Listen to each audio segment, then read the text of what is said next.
Rec League Podcast. Tell your friends, tell your neighbors, tell your family, tell your haters. Available on Anchor, Spotify, Google Podcasts, Apple Podcasts, Radio Public, Good Pods, Podcast Breaker, and Stitcher. At Rec League Podcast on Facebook, YouTube, Instagram, TikTok, Threads. At Rec League Pod on Twitter. Episode 125 coming soon. Yo, whether you watching this from Facebook, Twitter, click the link in my Instagram or YouTube itself. What up, world? I just watched The Iron Claw. It's a new sports drama, and it stars wrestling drama, pro wrestling drama. It stars Zac Efron, Jeremy Allen Taylor, Harris Dickinson, Holt McCallany, Maura Tierney, Lily James, Stanley Simons. And it is directed by Sean Durkin, who directed Marsha May Marlene. I looked it up, bro. Like, I'm getting old because I looked up what he directed and I forgot. Marsha May Marlene or something like that. And then there was one other movie, and I can't remember what it was. The Von Erich family, pro wrestling legacy, one of the most historic families in professional wrestling. It's just the greatness that they try to achieve and the tragedy that haunts them. I didn't really start to like pay attention to the movies Zac Efron made until Neighbors came out, and then I got into the American version of Shameless probably 3 or 4 years into it. So like Zac Efron and Jeremy Allen White, I think I said Taylor at the top, but when I heard they were in a pro wrestling movie, I was in. Like, I've been a fair weather pro wrestling watcher my entire life. Like, I've always watched it in phases. Mainly WWE, like MJF is in this movie too, but like, off the top, I'm gonna tell you right now, if you're a hardcore AEW fan and want to watch this movie because MJF is on the cast list, he's in like one scene, his face is in a split second of a match, and he has no dialogue.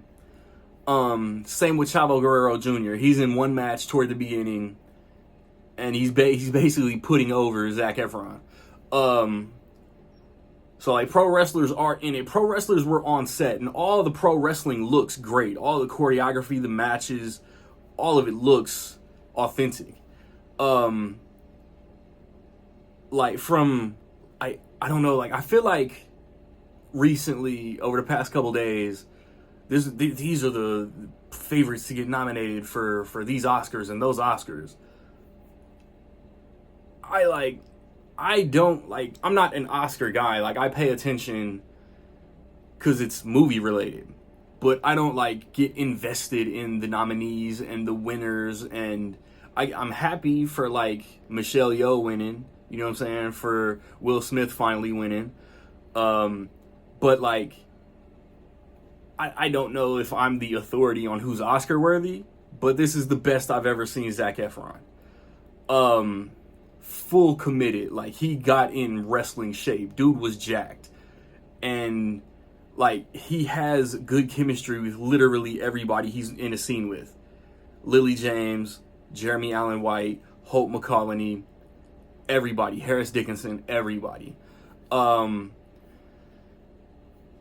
like, yeah, like, I think with my great grandpa, I think one of my earliest memories is watching Marty Jannetty get kicked through the Brutus the Barber beefcake set window.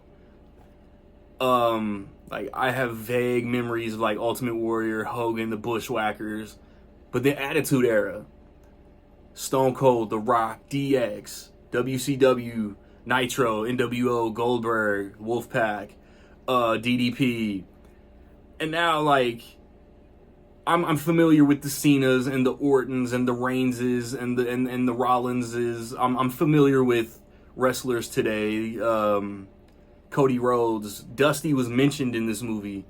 Harley Race is portrayed. Ric Flair. Ric Flair to me in this movie was kind of the weak point if we're talking about acting and imitation. Point still got across though. Like Holt McCallany, if I was nominating, Holt McCallany would get a Best Supporting Actor nomination.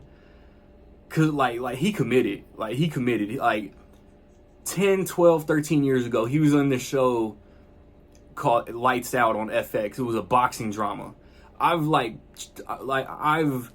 noticed him in everything he's done since.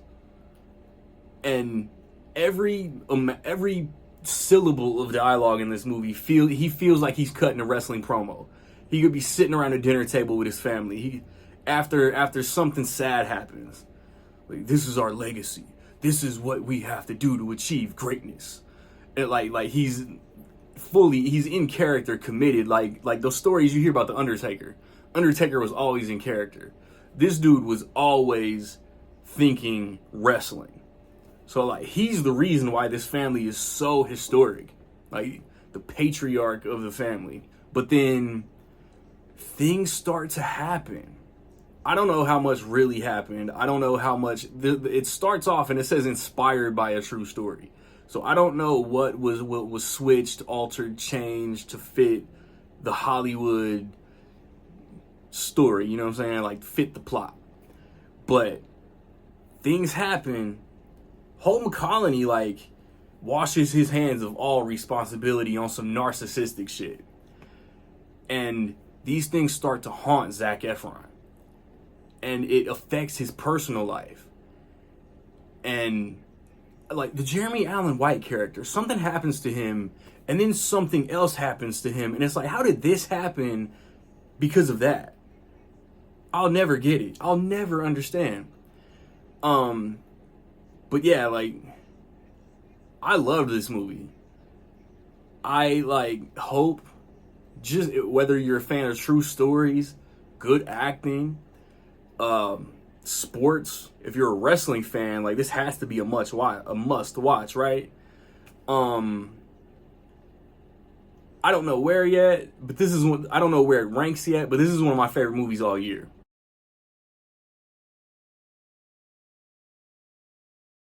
So with all that being said, I will say that in my opinion, the Iron Claw is almost dope as fuck. Have you seen the Iron Claw, man? What you think? Positive, negative, somewhere in between? Let me know. I recently put up a review for Aquaman and the Lost Kingdom. I recently put up a review for Wonka. Right around the corner, I got reviews for Anyone But You and Migration. And before the end of the year, I'll drop a review for Rebel Moon.